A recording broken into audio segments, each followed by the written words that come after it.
A very good evening. Welcome to Prime TV News on Friday, the 25th of January, with me, Iftia Abdul Kader. Your major news stories first.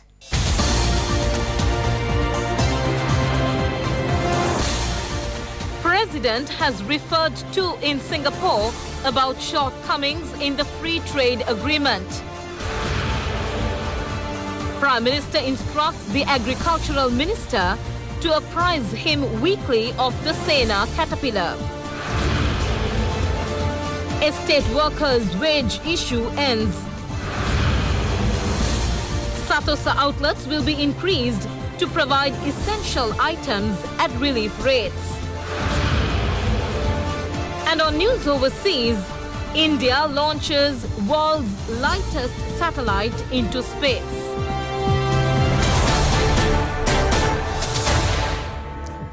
President Maithripala Sirisena has emphasized that human activity should not be a threat to the natural development of man and that the primary responsibility of mankind is to develop the strength of nature. The president was delivering the keynote address at the third forum of ministers and environment authorities of Asia Pacific in Singapore today. The conference of the heads of environmental pacts of the Asia-Pacific region and environment heads of the United Nations began at the Marina Bay Sands Convention Center in Singapore this morning. President Maithripala Sirisena, who joined in this occasion, was welcomed by a group including Deputy Prime Minister of Singapore, Teo Chee Hin, and Prime Minister of the Tuvalu State, Enel Sozen Sopoaga. The theme of the conference was Creative Solutions for Environmental Challenges and Sustainable Consumption and Production. Environment ministers and high-ranking representatives representing 40 countries in the Asia-Pacific region joined in the forum. President Maithripala Sirisena pointed out that being a follower of the Buddhist philosophy, he firmly believes that they are responsible for securing the sustenance of not only mankind, but also the life on earth as a whole.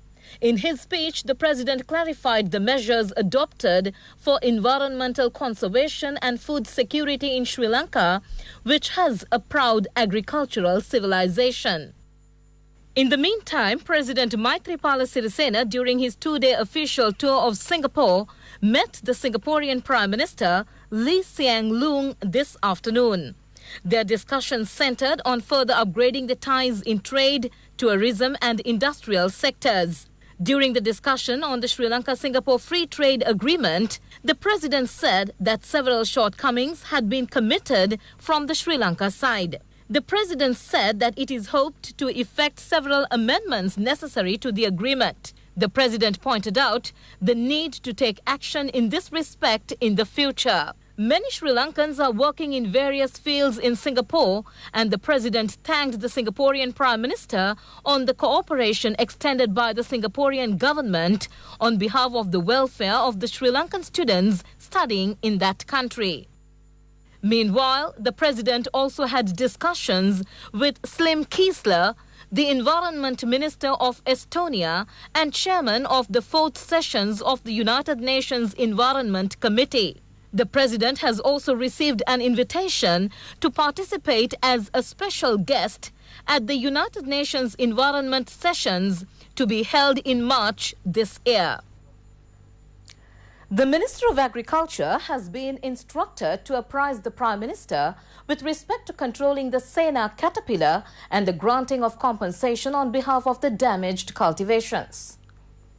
Minister P. Harrison joined in a program held at the Gannorua National Agriculture Information and Communication Centre.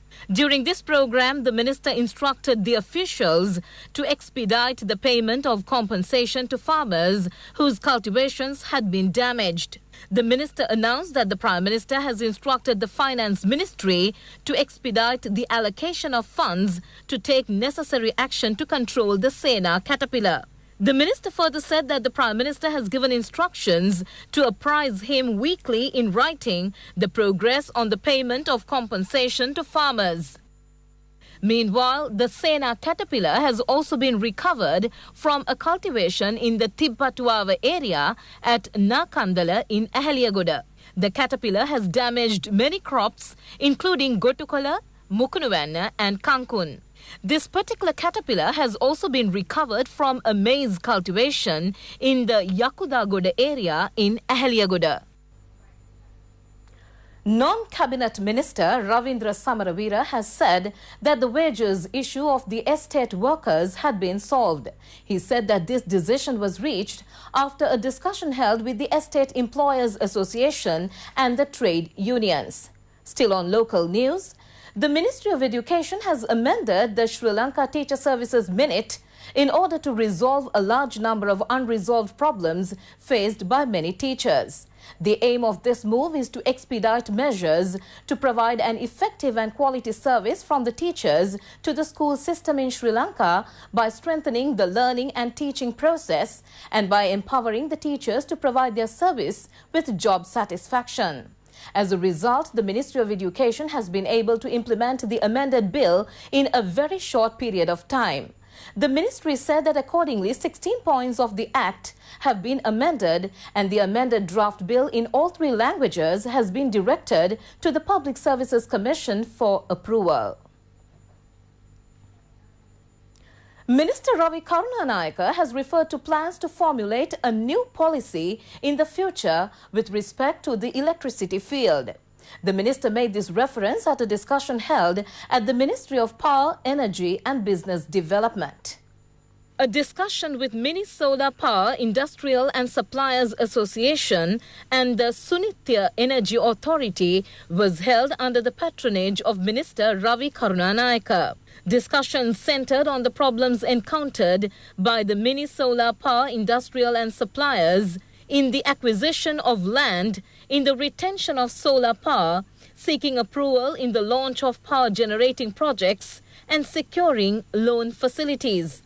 Minister Ravi Karunanayake said that what they needed was to use the local resources to the maximum. There was not a single program for the generation of power for 3 years, but mentioned that only solar power from roofs was gathered. He said that this problem would be sorted out to a considerable extent and it was planned to introduce a new policy in this respect in March this year. You're watching Prime TV News and still on the local scene. Today was the 4th day of the Drugs Prevention Week. Today was allocated to give publicity to drugs prevention messages in schools and outside using the mass media. Discussions in many schools centered on apprising journalists with respect to drugs prevention and taking the drugs prevention message through the media. It was organized by the Presidential Task Force on Drugs Prevention based on a concept of President Maithripala Sirisena. The final day program of the National Drugs Prevention School Week was held at the D.S. Senanayake College in Colombo. State Minister Iran Vikramaratne and Additional Secretary to the Ministry of Finance and Mass Media and Chairperson of the Independent Television Media Network Tilaka Jayasundara joined in the occasion. An appraisal program was held at the Kavantissa Vidyalaya in Ampara with the participation of journalists. Various activities in relation to preventing drugs was organized at this program. A workshop to educate journalists as well as school children with respect to prevention of drugs was held at the Government Information Department. The National Week for Drugs Prevention will draw to a close with the participation of the President at the Sugadadas Indoor Stadium on Monday. President Secretary Udaya R. Seniviratne, Director of the Presidential Task Force on Drugs Prevention, Dr. Samantha Kitalevarachi, and police media spokesman SP Ruan Gunasekara expressed views at this program. 2 members of the Sri Lanka Army engaged in duties of the United Nations Peacekeeping Force have died in a bomb attack. The army said that another 3 Sri Lankan soldiers have suffered injuries. An army captain and another member of the Sri Lanka Army engaged in peacekeeping duties in the state of Mali have died in this bomb attack. An armoured vehicle, WMZ, carrying Sri Lankan peacekeeping troops on patrol in the general area of Duenza in West Africa's trouble-torn Mali, came under a remote-controlled improvised explosive device attack today. Another armoured vehicle that was travelling behind the vehicle in which the Sri Lankan soldiers were travelling is also reported to have been damaged in this attack.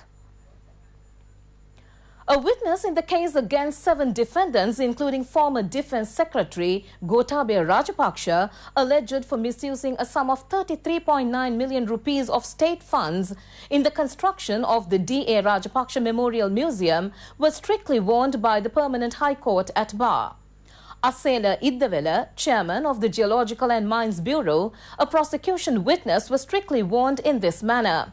It was in respect to shaking hands with the courts within the courts with the first defendant in the case, Gotabaya Rajapaksa. Deputy Solicitor General Dileepa Piris had complained that before the summoning of the case on the 22nd of this month, the prosecution witness had approached Gotabaya Rajapaksa and engaged in a cordial discussion. The 3-member panel, after considering a request for 3 witnesses to permit them to leave the country, agreed to their request. The case is due to be convened again on the 31st of this month. The Gazette notification concerning the recruitment to National Colleges of Education has been issued. The Gazette notification has been issued with regard to the recruitment of trainees for National Colleges of Education based on the GCE Advanced Level Examinations of 2016 and 2017. It is for 3-year full-service National Diploma courses. Applications in this respect will be entertained only after the 15th of next month. 4,000 trainees will be recruited based on the advanced level results of 2016, while another 4,000 will be recruited on the results of 2017. Trainees are due to be recruited for the 19 colleges of education established countrywide. A Sri Lankan passenger has been arrested with a haul of cigarettes brought into the country illegally. The arrest was made at the Katunayaka International Airport. The suspect was arrested upon arrival at the airport from Dubai early this morning. The value of the cigarettes was said to be about 1,940,000 rupees. The seized 174 cartons contained 34,800 of foreign cigarettes. The stock of cigarettes has been confiscated, while the customs imposed a fine of 50,000 rupees on the suspect. 2 suspects have been taken into custody with several firearms produced in another country. The suspects were arrested near the Atwaltota Bridge in Baduralia. They had in their possession 5 12-bore firearms and 5 bullets of the same type. The suspects are residents of the Kalawana area in Ratnapura. They were due to be produced in the Matugama Magistrates Court today. The Baduralia police are pursuing further investigations. The National Water Supply and Drainage Board has informed that the supply of water to several areas will be suspended for urgent maintenance work. The supply of water to areas such as Maharagama, Boralasgamuwa, Kottawa, Pannipitiya, Rukmalgama, Palanwatta, Mattegoda, Homagama, Mipe and Padukka will be suspended for a period of 24 hours from 8 a.m. tomorrow until 8 a.m. the day after tomorrow. Meanwhile, the National Water Supply and Drainage Board announced that the supply of water to the Kaduruvela town, the Polonnaruwa town, the Polonnaruwa Base Hospital, the Kurupu Junction, the Muslim Colony, the Hatara Ela Main Road, Jayantamawata, Akkarapansiya, Manikampattiya Main Road and the Kaduruvela Police Division will be suspended for a period of 14 hours from 8 a.m. on Sunday until 10 a.m. on Monday. The Water Board regrets the inconvenience caused to the public and has urged them to store water they require. Around 4 acres had been destroyed in a fire that had erupted in the Vatavala Pinus Forest Reserve. Residents claim that the fire had erupted from near the Vatavala Tamil Mahavidyalaya. The fire that erupted last night prevailed until the early hours of today. The police suspect that a certain group may have set fire to the forest. Natural water sources which provides water to the Vatavala town are located in this forest reserve. As such, environmentalists point out that there is a danger of the water sources drying up. Business News is up next.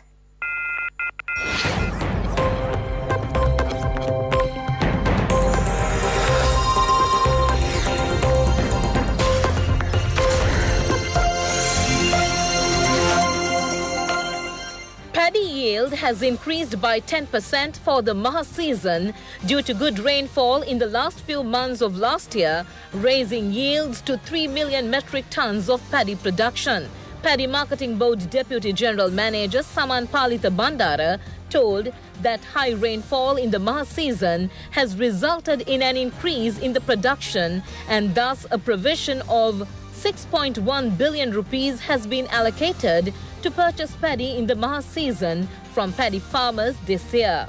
A program to maintain a fixed price for paddy and also to offer fair prices for paddy farmers has been set according to a cabinet decision taken this week. The decision has confirmed to maintain a fixed price of a kilogram of the Samba variety at 41 rupees and a kilogram of the Nadu variety at 38 rupees, and to make purchases from 18 districts.